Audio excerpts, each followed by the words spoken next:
prices to the moon. The beers them waiting for the crash coming real soon. But the OG consultant watching, he's seen it all before. Over 40 years in the game, he knows the real score. Bull versus bear, a real estate fight. Peter Zalewski tell you who's wrong and who is right. In the Miami can do investing club with no guess. He cuts through the noise and all of the mess. The Peter Zalewski Show. Big respect, OG in the game. Listen and learn the man's name. And up down.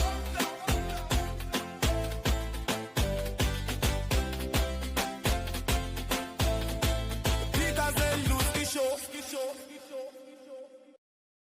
Happy Wednesday, Miami. This is the Peter Zalewski Show. It is a 1-hour conversation with somebody I think you need to know. Doesn't matter if you were born and raised here, you just moved here, you're thinking about coming here. I'm going to introduce you to a gentleman who needs to be on your radar. Who is that? It's Michael Pappas, or Mike Pappas, whichever way you want to go. He's pretty flexible about that. He's the CEO of the Kai's Company. The Kai's Company is celebrating their 100-year anniversary this year, and this is also the centennial of the peak of the Great Florida Land Boom. Exactly. Michael and I are going to be talking about what's going on with him, what's going on with his firm. They're the largest and the longest running brokerage in the state of Florida. We're going to talk about where are we today, where are we going, and more importantly, what happened 100 years ago. He's going to be telling war stories. He's going to be sharing stories about the entire process, and we're going to get into the 1920s Florida Land Boom and how this is basically a connection, a link to where we were 100 years ago, and nobody does real estate like Florida. Yeah. What's going on, Michael? I cannot wait to hear your stories. Wow, congratulations to you. I said, you talk about a predictor. We met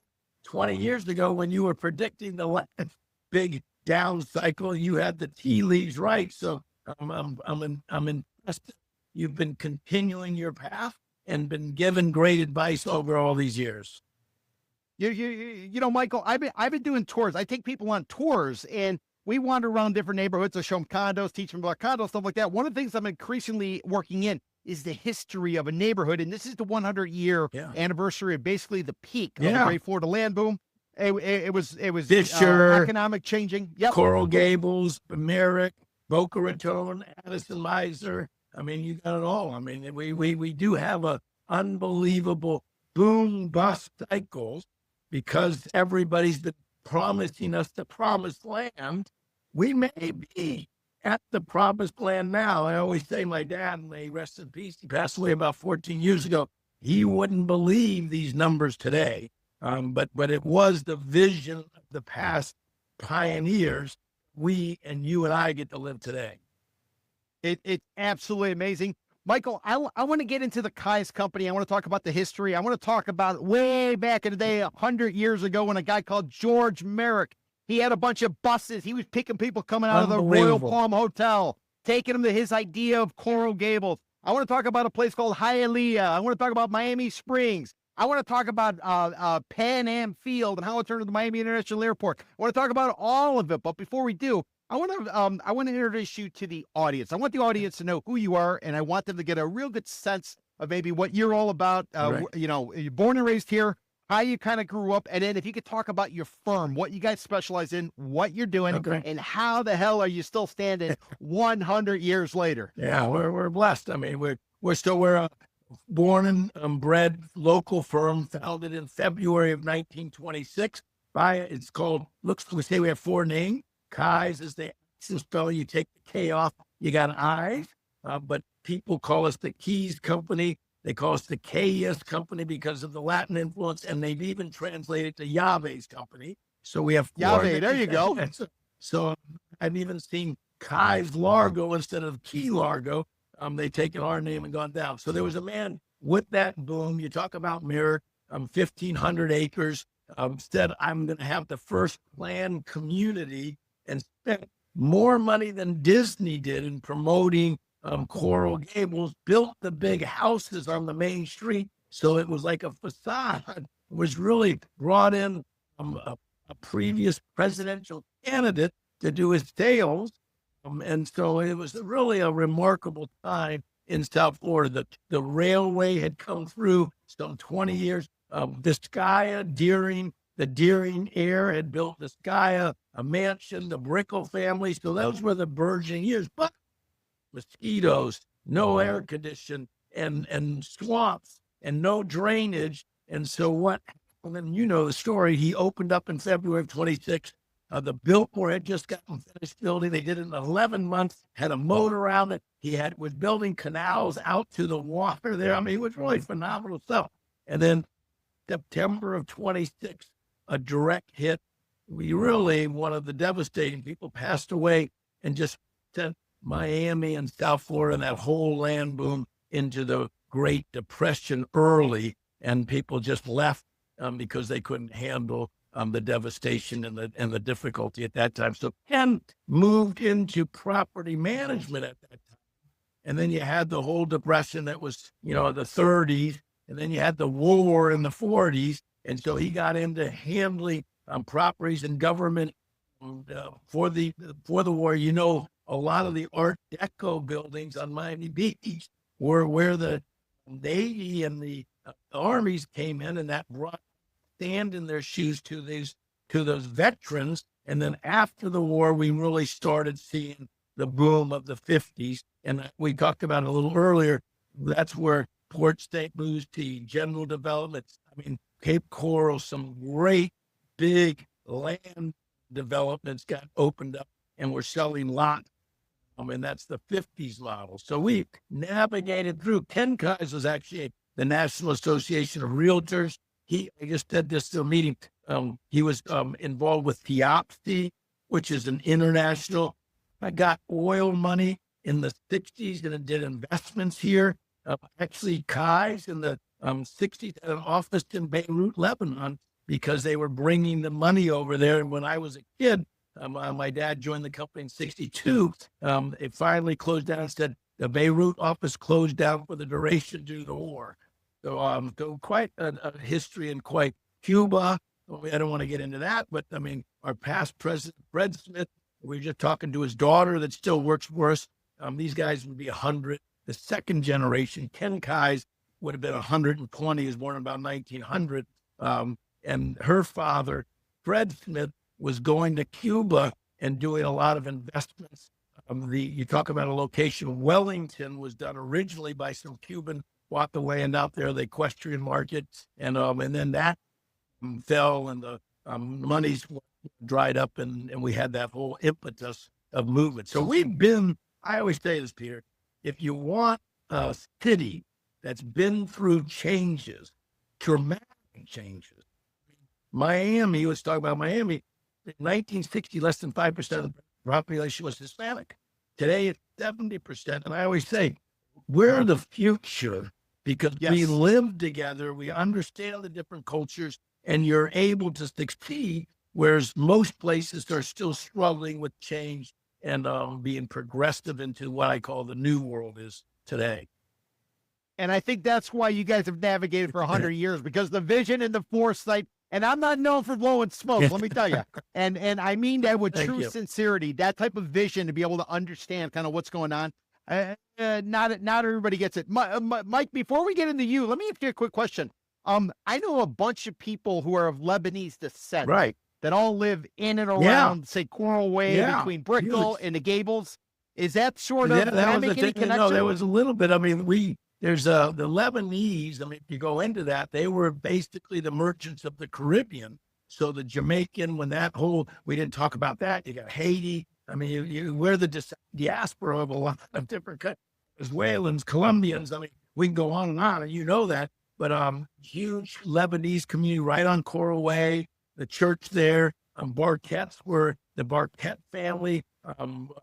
She was actually. Rosemary Barquette was the Supreme Court for Florida, and it came out of a lot of those families and different movements. But you're right. There was Anthony Abraham, the car dealer. Yes. So you're right. There was a lot of new. You go back to the families that were Lennar. I was just with Stuart Miller. We did the Dolphin Challenge Cancer. They had 8,000 people. They just raised over $100 million for the U.S. Sylvester program. And Stuart's son grew up here. His father started Eleanor, and then it turned into Lenore. So there are histories of people that the cities now coming up to what they thought it was going to be, which is what I think is a worldwide prominent city at any level. We've been hoping that it would be there, but we really have. When you see the $170 million, when I say it, $170 million home sale by Zuckerberg this last week, let alone Sylvester Stallone, the Deering estate that Leonard Abbas' family bought, who's City National Bank for $16 million, 25 years ago. And you're just starting to think, oh my gosh, that was a big number. And these numbers are just, they're telephone book numbers, which would be quite surprising because we've got so many good things happening.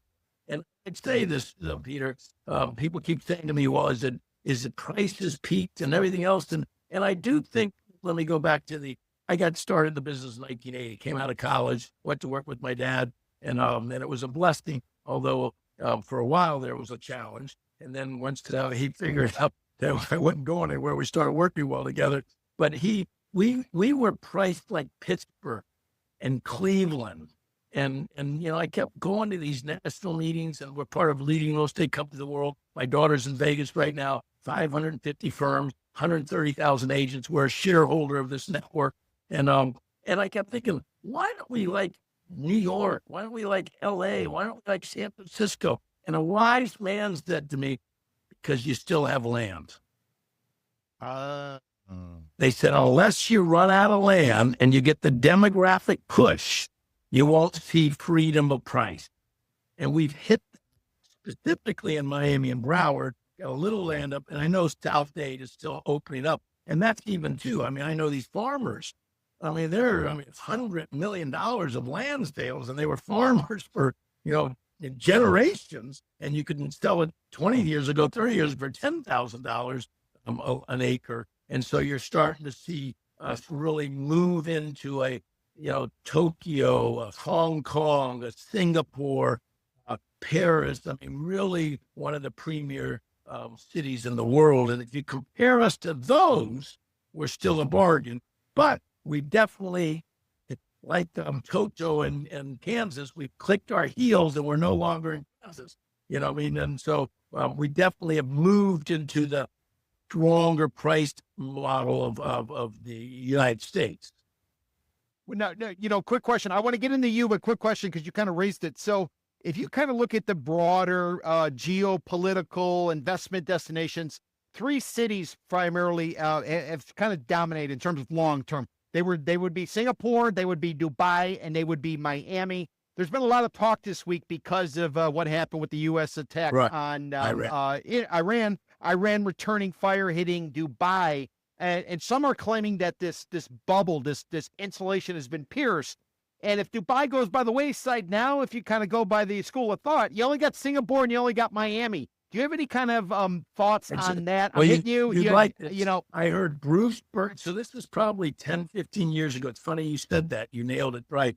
Bruce Berkowitz, who's Fairholme, $9 billion man. Eddie Lambert was the Kmart, Sears, and Wilbur Ross spoke at one meeting I went to. It was probably maybe over 10 years ago. And Bruce was the first financial guy to move here. And he said, F&F, financial and fun. And he named those 3 cities. He said Dubai would replace London, Singapore would replace Hong Kong, and we'd replace New York. Now, whether we've replaced them or not, they're definitely, as you said, moved up. And there's money and safety for all the reasons. What we got, and I think people don't realize it, and I get the controversies, our geographic position in the world with the Pacific and the ocean and Canada and Mexico. And we have, the Second Amendment that then does deter some people. It really is a safe haven. We have rivers. The Mississippi and all the rivers. We have the Great Lakes and sources, and we have gas. When you start saying, and I get the whole, is the Chinese and I don't know. When I was in Saudi Arabia, and I went to Alula, one of the guys, the son of the prime minister of oil, Lowell Nazareth hosted us there, and they're trying to open it up and trying to bring in. And I'm starting to think just what you said.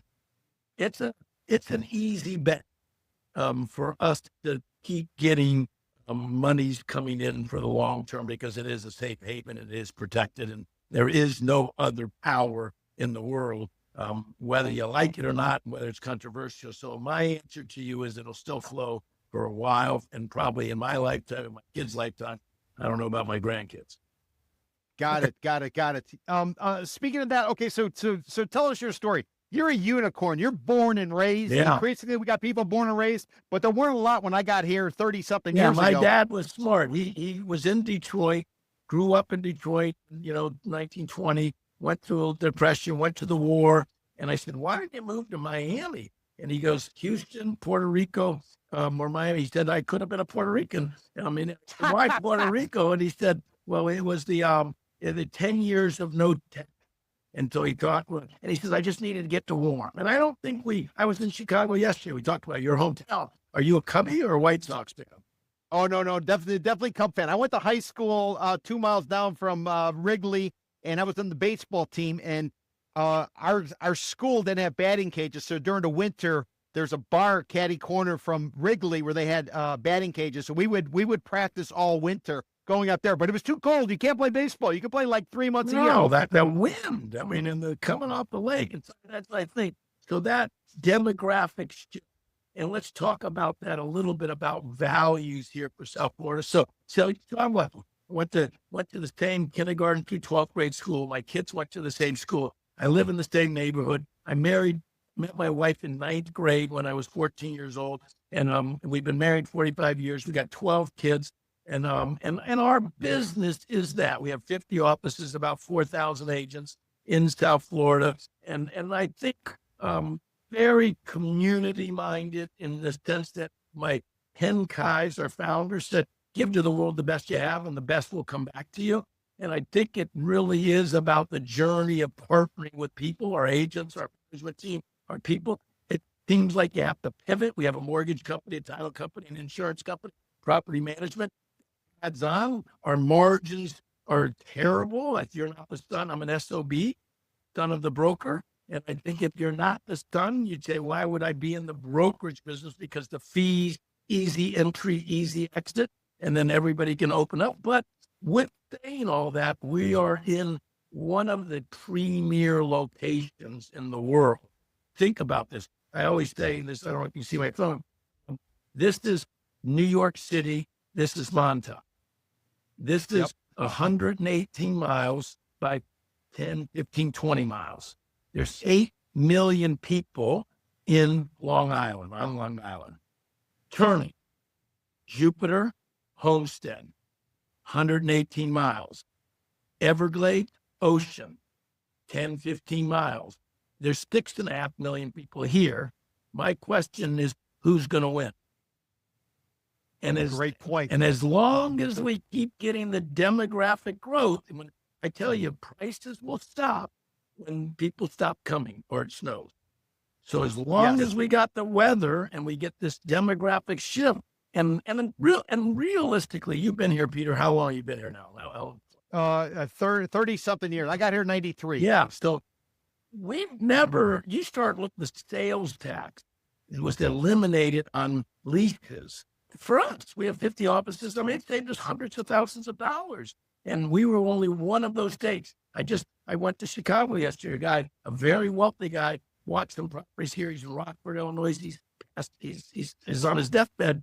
And I said, why did you move and your domicile to Fort Lauderdale? He goes, I said, because of the 7% Illinois tax. I can handle that. He said, the 16% estate tax. Interesting. Yeah, on top of a 40%. So he says, I'm a wealthy guy. And why do I want to give them all the money? So he rearranged his whole life to move here. So you start thinking no income tax. Now they're talking about lowering the real estate. So there's $250 million of running the New York government to $150 million running Florida. $100 million. I mean, so it seems like to me, Peter, that everything they've been planning. And we saw it a little in COVID, where I said, well, why are people coming? Because they like the ability to do business freely. And I think that is attracting people more and more, and other people are making decisions otherwise. So I'm very bullish on the long term. Affordability is an issue, and we can talk about that a little later on.